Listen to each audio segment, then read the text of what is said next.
Hi everybody, my name is David Wallace and I will be speaking about David Howe Smith today. I kind of want to preface this presentation by saying I did my report on Thomas X. Smith, but since I have so much information about David Howe Smith, I thought it would be good to write a little bit more about him. I do have the book.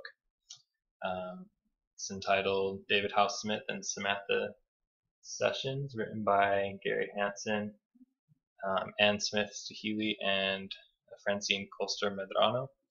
And it's a great book. It's based upon the journals and reports, certificates found about David Howe Smith, Thomas X, and his posterity through David's line. And I really appreciate all the work that went into this. A lot of information, especially about David Howe Smith and his family and what they did and what their trials and tribulations were through the 1800s and early 20th century. But first, let's talk a little about me.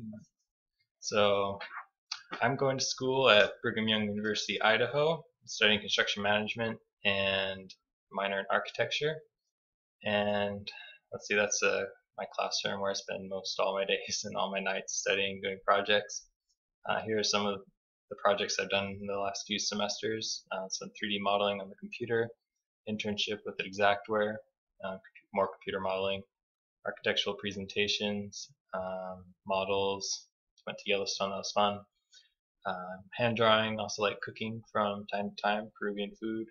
If you know what that is, it's really good. Lomo saltao, a little bit of ceviche, and little construction service projects every now and then with the school clubs, things like that. Really enjoy it. I'm not there right now, that's why I'm doing this presentation right now, because I'll be doing an internship starting Monday with GH Phipps in Denver. So that should be really exciting. I used the scholarship money to buy books for school and other supplies. And hopefully with this internship, I'll figure out what I want to be when I grow up. I'm thinking either being a project manager or a BIM engineer. BIM stands for Building Information Modeling. So I'd be using computer models and pulling data from the models to help facilitate the construction process. They make animations kind of like this and pull data like quantities and scheduling information from computer simulations like this, all to facilitate the construction process, make it simpler, cheaper, and faster.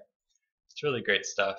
I'll be working in the special projects divisions with GH Phipps, and I think this is one of the projects they're currently working on right now. It's the CCLD building for the United States Air Force. Well, the campus in Colorado Springs.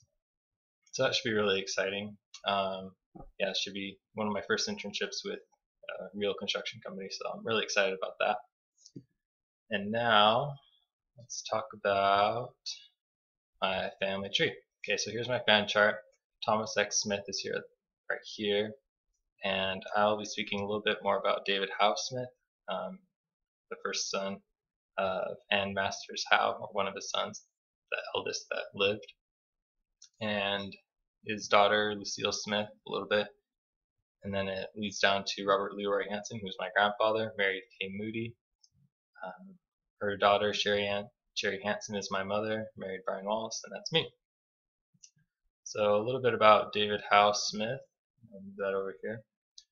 This picture, this artist rendering was taken a little bit before his mission, so 1890s. And let's see, he married Anne Howe, was his second wife of Thomas X. David had 11 brothers and sisters when he was born, and he is the eldest of seven children of Anne Howe. There's a little bit more about his family. So his brothers and sisters, that's Eugene, Mabel, Fanny, Patience, Marie, and Jenny. Priscilla died at age 1 after Eugene was born. Here's a photograph of David in his later years, married Samantha Sessions when he was 28, she was 31.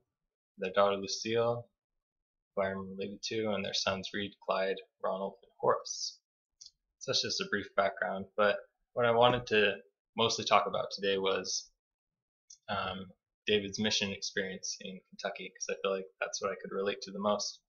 in this book, there his mission reports were quite lengthy, I imagine, because there's 10 pages about it, just summarizing it. And there were two parts I wanted to read. One was about one of the days he was going through. It's like one of those days in the mission field where he's in southern Kentucky and a lot of people aren't really listening, where their hearts are just kind of hard and they're not willing to listen. And here's what he did.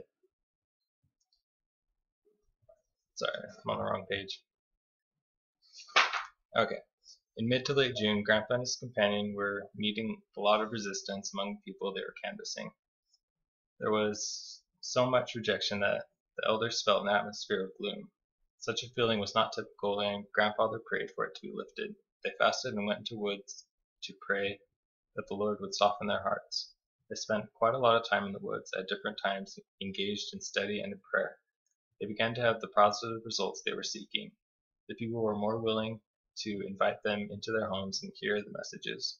On Saturday, June 26th, Grandpa wrote, "The Lord had softened their hearts in answer to our fasting and prayers." I just thought that was a kind of neat story, that even though it was an atmosphere of gloom, that they were knowledgeable enough and had the faith to fast and pray, say the scriptures, and pray that the hearts of the people would be softened so they could teach. And it's true that David Howe Smith did touch the lives of many people in Kentucky. And there was one in particular that I thought was kind of interesting. A particular investigator named Reed. Doesn't really talk a whole lot about him, but I'd kind of like to read his original journals and see what became of this Reed. So here's a little excerpt from it. Grandpa also wrote of an evening meeting that was held in the home of a hospitable family on June 9th, 1899. He wrote, "At night, a terrible crowd came out that then filling the house. I guess it was terrible because it was hard to accommodate everyone. I addressed them for a long time on the apostasy and the claims made by different reformers, and brought in the claims of Joseph Smith, guiding from the scriptures, and the reasoning of Orson Pratt, and bearing to them my own testimony. All the time I was speaking, the people sat with their mouths and eyes open, taking in every word. Afterward, we went home with an old man by the name of Reed. The people treated us like kings, half a dozen at a time, asking us to go home with them. There also seemed to be a deep spirit of investigation among a good number of people, and we desired very earnestly that we might have the spirit of conversion rest upon us. I enjoyed the Spirit of God while speaking to the people that night, and felt to thank him for the privilege of being one among his servants." So it was a really successful night for Elder Smith and his companion, having a big sermon, and a lot of people just in awe of the Reformed gospel and the teachings and the spirit that he shared with them. This particular Reed doesn't say a lot about him, but I guess he played a critical role in David's life, seeing as he named one of his sons Reed, and kind of like to see the original journals and find out what became of him. So, in summary, at least from what I've learned about David Howe Smith, was that he was a very diligent, faithful member of the church, and it's evident through his father, who was an excellent role model, Thomas X. Smith, a stalwart member of the church, and his example trickles down through generations and generations through his sons and his grandchildren and throughout his posterity. I want to thank you all for this time, and hope you learned something new, and see you in the next one. Thanks.